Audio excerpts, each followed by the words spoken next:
En un vecindario donde todo parece perfecto, sus residentes se preguntan qué pudo haber llevado a este joven a cometer semejante masacre.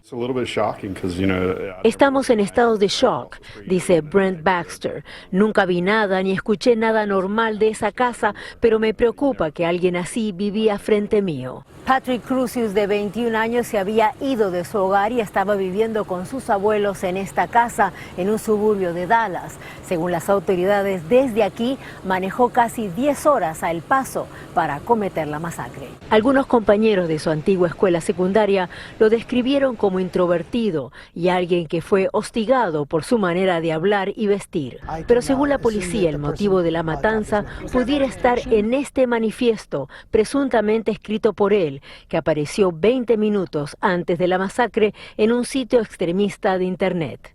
En el mismo puede leerse: el ataque es una respuesta a la invasión de hispanos en Texas. Estoy defendiendo mi país de ser reemplazado étnica y culturalmente por esta invasión. No muy lejos de allí, algunos hispanos no podían creerlo. Tengo hijas, me parece que el racismo ahora está al 100% y eso no es lo que yo quiero para mis niños. Y pues es bastante triste, ¿verdad?, saber que ese muchacho pensó de esa forma y ahora hay tanta gente pues fallecida.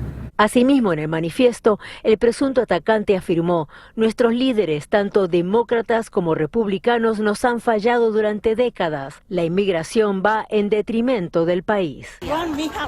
Texas trata de lidiar con el impacto de la masacre. Ahorita todos los hispanos están, pues ahora sí que con miedo, ¿no? Porque, como me decía ahorita mi mujer, puede andar uno donde sea y en cualquier momento puede pasar algo.